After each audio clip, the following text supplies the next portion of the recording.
ಹಿಂಗೆ ಇವತ್ತು 10 ಕಾರ್ಯಕ್ರಮವನ್ನ ಇವತ್ತು ಜನರ ಕಣ್ಣಿಗೆ ಸಾಕ್ಷಿಯಾಗಿದೆ.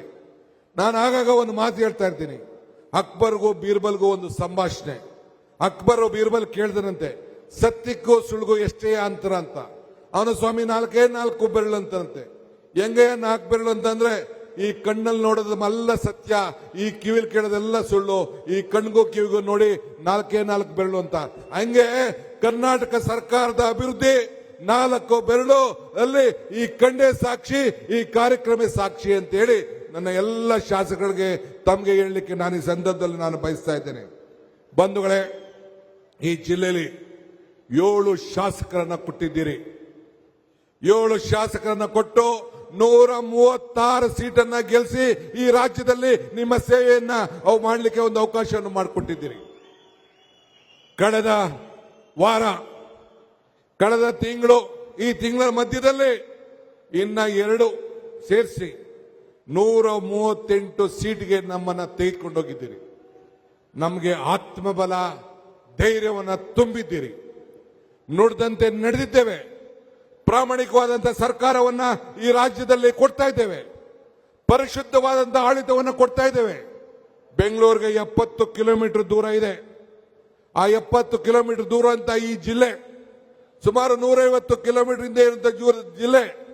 ಈ ಜಿಲ್ಲೆಯ ಭವಿಷ್ಯ ಪರಮೇಶ್ವರ ನೇತೃತ್ವದಲ್ಲಿ ಅಭಿವೃದ್ಧಿಯ ಪಥಕ್ಕೆ ಕಳೆದ ವರ್ಷದಿಂದ ತೆಗೆದುಕೊಂಡು ಹೋಗಿ ಇಂಥ ಜನರ ಬದುಕಿನ ಅಭಿವೃದ್ಧಿ, ಪ್ರತಿಯೊಂದು ಕುಟುಂಬದ ಅಭಿವೃದ್ಧಿ, ಈ ದೇಶದ ಅಭಿವೃದ್ಧಿ ಅನ್ನೋದನ್ನು ನಾವು ಯಾರು ಕೂಡ ಮರೆಯಲಿಕ್ಕೆ ಸಾಧ್ಯ ಇಲ್ಲ. ಕೆಲವರು ನಮಗೆ ಅಭಿವೃದ್ಧಿ ಕೆಲಸ ಇಲ್ಲ, ಹಣ ಇಲ್ಲ ಅಂತ ಕೆಲವರು ಚರ್ಚೆ ಮಾಡ್ತಾ ಇದ್ದಾರೆ.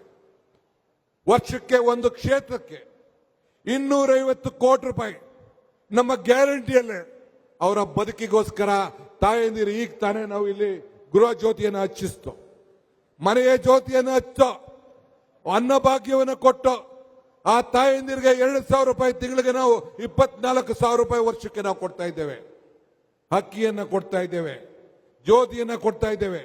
ಹಿಂಗೆ ಎಲ್ಲ ಕಾರ್ಯಕ್ರಮ, ಎಲ್ಲ ನನ್ನ ತಾಯಂದಿರು ಎಲ್ಲಿಗೆ ಹೋಗ್ಲಿ ಉಚಿತವಾಗಿ ಪ್ರಯಾಣವನ್ನು ಮಾಡ್ತಾ ಇದ್ದಾರೆ. ಇದು ಅಭಿವೃದ್ಧಿ ಅಲ್ವಾ? ಸೊಸೆಯರಿಗೆ, ತಾಯಂದಿರಿಗೆ, ಅಕ್ಕದಿರಿಗೆ ಮನೆನ ಭಾಗ ಮಾಡ್ದು ಅಂತೇಳಿ ಕೆಲವರು ಟೀಕೆಯನ್ನು ಮಾಡ್ತಿದ್ರು. ಸಂತೋಷ, ನನಗೆ ನಂಬಿಕೆ ಇದೆ. ಆ ಟೀಕೆಗಳೆಲ್ಲ ಸಾಯ್ತವೆ, ಆ ಕೆಲಸಗಳು ಉಳಿತವೆ ಅಂತೇಳಿ ನಾನು ಹೇಳ್ತೇನೆ. ನಾನು ನೀರಾವರಿ ಸಚಿವನಾಗಿದ್ದೇನೆ, ಬೆಂಗಳೂರು ಸಚಿವನಾಗಿದ್ದೇನೆ, ಉಪಮುಖ್ಯಮಂತ್ರಿ ಆಗಿದ್ದೇನೆ. ನಿಮ್ಮೆಲ್ಲರ ಸಮ್ಮುಖಕ್ಕೆ ಈಗಾಗಲೇ ಎತ್ತಿನಹೊಳೆ ಯೋಜನೆಯನ್ನ ನಮ್ಮ ಅವಧಿಯಲ್ಲಿ ಜಾರಿ ತಂದು ಈ ತುಮಕೂರು ಜಿಲ್ಲೆಗೆ ಆ ನೀರನ್ನು ಹರಿಸುವಂತ ಕೆಲಸ ಮಾಡಬೇಕು ಅಂತೇಳಿ ಸಿದ್ದರಾಮಯ್ಯನವರ ನೇತೃತ್ವದ ಸರ್ಕಾರ ಪ್ರತಿಜ್ಞೆಯನ್ನ, ಸಂಕಲ್ಪವನ್ನ ಇವತ್ತು ಮಾಡಿದೆ.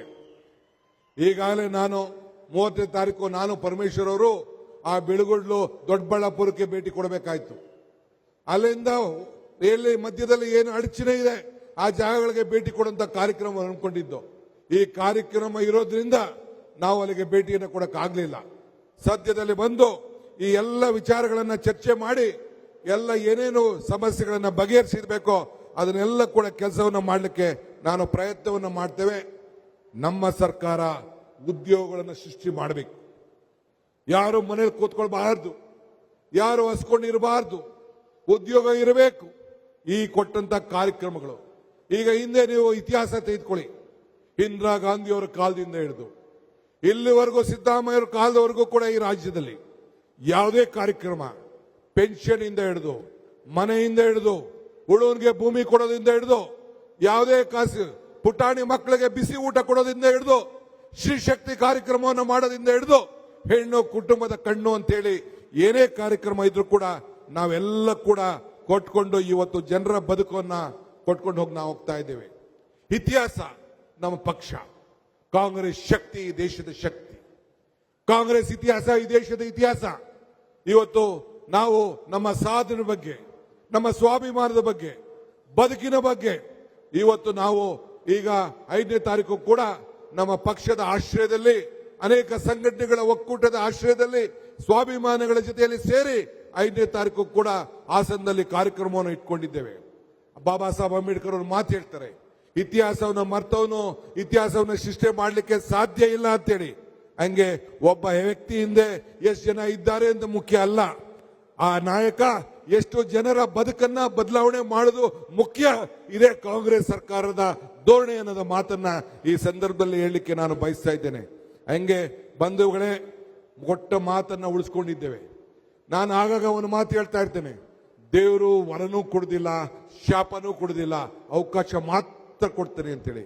ಹಂಗೆ ಅವಕಾಶ ಕೊಟ್ಟಂತ ನಮಗೆ ನಿಮ್ಮ ಸೇವೆಯನ್ನ ಮಾಡಲಿಕ್ಕೆ ನಾವು ಖಂಡಿತ ಮುಂದುವರ್ಸ್ಕೊಂಡು ಹೋಗ್ತೇವೆ. ಇವತ್ತು ತಾವೆಲ್ಲ ಸೇರಿ ನಮಗೆ ಬೆಂಬಲವಾಗಿ ನಿಂತಿದ್ದೀರಿ. ನಿಮ್ಮ ಆಶ್ರಯ ಮುಂದುವರಲಿ. ಒಂದು ಬಲಿಷ್ಠವಾದಂತಹ ಸರ್ಕಾರ ಇದೆ. ನನ್ನ ಎಲ್ಲ ವಿರೋಧ ಪಕ್ಷದ ನಾಯಕರುಗಳಿಗೆ ಹೇಳೋದಿಷ್ಟೇ, ನಮಗೆ ಜಾತಿ ಧರ್ಮ ಪಕ್ಷ ಭೇದ ಇಲ್ಲ. ಜನರ ಕಲ್ಯಾಣ ಮುಖ್ಯ.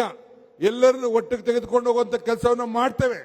ನೀವು ನಾವೆಲ್ಲ ಸೇರಿ ಒಟ್ಟಿಗೆ ಈ ರಾಜ್ಯದ ಜನತೆಗೆ ಬುದ್ಧಿಯನ್ನ ಕಲಿಸುವಂತದ್ದು ಏನು ಅವಶ್ಯಕತೆ ಇಲ್ಲ. ಜನರು ಬಹಳ ಪ್ರಜ್ಞಾವಂತಿದ್ದಾರೆ, ವಿದ್ಯಾವಂತಿದ್ದಾರೆ, ಬುದ್ಧಿವಂತರಿದ್ದಾರೆ. ಯಾವಾಗಲೂ ಕೂಡ ಅವರು ನಮಗೆ ಆಶ್ರಯವಾಗಿ ನಿಂತ್ಕೊಳ್ತಾರೆ. ಮರಕ್ಕೆ ಬೇರೆ ಎಷ್ಟು ಮುಖ್ಯನೋ ಮನುಷ್ಯಗೆ ನಂಬಿಕೆ ಕೂಡ ಅಷ್ಟೇ ಮುಖ್ಯ. ಹಂಗೆ ನಮಗೆ ನಿಮ್ಮ ಬಗ್ಗೆ ಅಪಾರವಾದಂತ ನಂಬಿಕೆ, ಬಡವರ ಕಲ್ಯಾಣದ ಬಗ್ಗೆ ನಂಬಿಕೆ, ಜಾತ್ಯತೀತ ವ್ಯವಸ್ಥೆ ಬಗ್ಗೆ ನಂಬಿಕೆ, ಸಂವಿಧಾನದ ಬಗ್ಗೆ ನಂಬಿಕೆ. ಅದನ್ನ ಒಟ್ಟಿಗೆ ಸೇರಿ ನಾವು ಮಾಡಿಕೊಂಡು ನಾವು ಹೋಗೋಣ. ಇನ್ನು ಬಹಳ ವಿಚಾರಗಳು ಬೇರೆ ಸಂದರ್ಭದಲ್ಲಿ ನಮ್ಮ ನಾಯಕರುಗಳು, ಮುಖ್ಯಮಂತ್ರಿಗಳು ಮತ್ತು ಅನೇಕ ನಾಯಕರುಗಳು ಮಾತಾಡೋರಿದ್ದಾರೆ. ತಾವೆಲ್ಲ ಇಷ್ಟು ದೊಡ್ಡ ಸಂಖ್ಯೆಯಲ್ಲಿ ಪಾಲ್ಗೊಂಡಿದ್ದೀರಿ.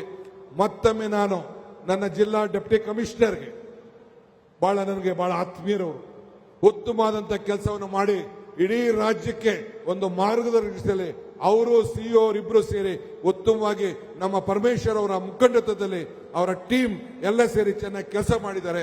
ಸರ್ಕಾರ ಸಂಪೂರ್ಣವಾಗಿ ಅವರಿಗೆ ಅಭಿನಂದಿಸದೆ ಅನ್ನೋ ಮಾತನ್ನು ಹೇಳಿ ನನ್ನ ಮಾತನ್ನು ಮುಗಿಸ್ತೇನೆ.